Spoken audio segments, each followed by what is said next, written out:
There's a hair in this. Is it a cat hair? Maybe it's my hair.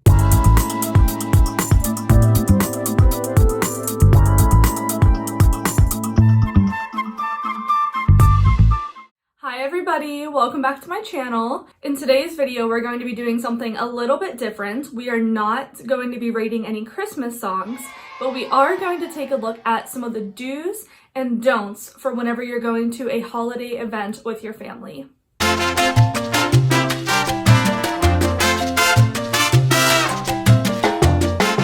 This time of the year is extremely fun, but also extremely stressful for everybody. And I just thought we should review some of the best tips to keep in mind whenever you're visiting your family. We're gonna keep this short and sweet today, so let's jump right into it. We have our handy dandy list because I can't remember all of them this time. Number 1, do contribute to the party. Okay, there's nothing worse than hosting a party and people show up with nothing in their hands.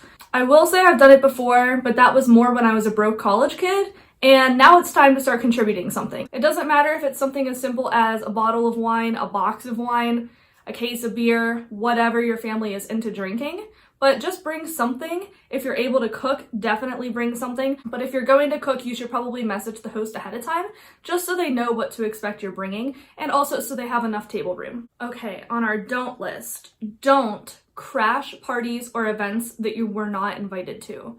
This could not be more serious. Think about the amount of drama that happens even when people are invited to parties. Now imagine showing up to a party that you weren't invited to. It just sounds like a bad time.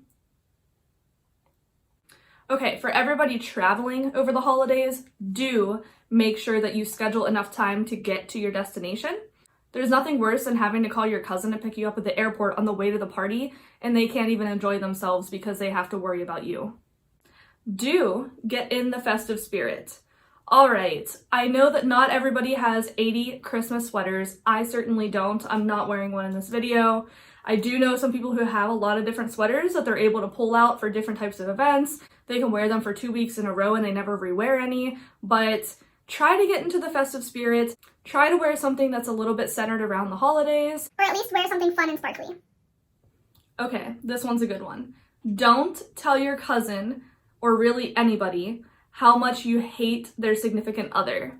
This is just a great way to ask for drama at a party. This is a great way to get uninvited for next year. We already know that there's plenty of stuff going on at parties. There's plenty of gossip. All the family drama is making its way through the crowd as is. So there's really just not time for your toxic behavior to ruin everybody else's night. Okay, moving back to the do list. Do arrive on time or be a little bit late. As a hostess, I have to say it's really frustrating when people show up early, and it's even frustrating sometimes if people show up on time and the food isn't ready. This is particularly important if your holiday event includes a main meal and you're not one of the people bringing food. If you're somebody who's bringing food, you can definitely go early to help set up. Arrange it with the host before you go so that they know they're going to have an extra person in their house so that they can be ready ahead of time. Going off of that, do compliment the host or the hostess. There is nothing worse than having all these people in your house or setting up an entire event at an event space and nobody tells you how much they like it. I mean, what a slap in the face. And speaking of getting slapped in the face, I would have to say, don't leave any uneaten food on your plate if you're going to throw it away in front of your grandma. My friend said that if you have to throw any uneaten food away, you should at least make sure you flip it over or you run your fork through it a little bit, just so it doesn't look like you're throwing away perfectly good food and that you did at least try it, but maybe you just weren't that hungry. I have to say, I don't think my grandma would slap anybody for doing this, but I do know some grandmas who would. And I think that depending on the food and depending who made it, my grandma would definitely question me if I did this in front of her. Which leads me to my next don't. Another way to really upset your family is to drink all the booze. So don't drink all the booze. This is less likely to happen if you contributed something to the party, like we talked about in the beginning.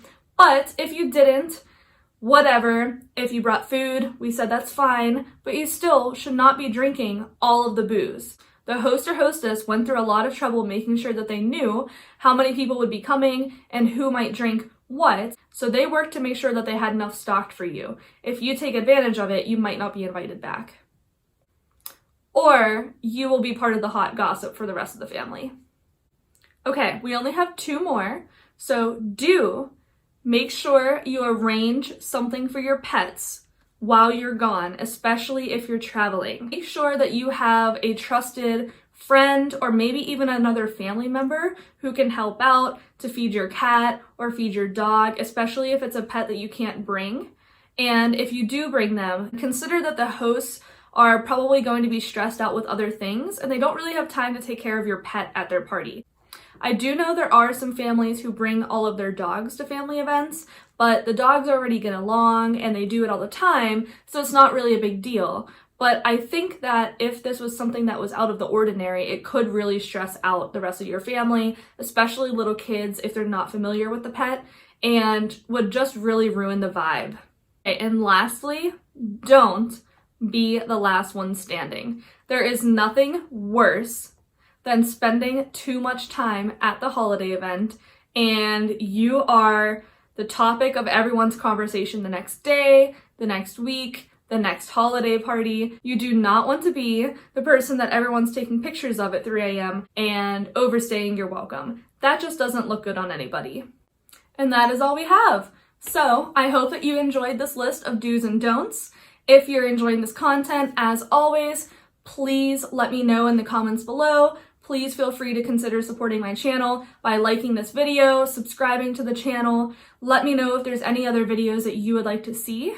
Once again, I have put some holiday merch in the description box below, so if you're still shopping for your holiday gifts, for your friends, your family, your coworkers, the person who lives down the street, please feel free to check those out. If you like any of them, it will help to support my channel, and I hope to see you in the next one.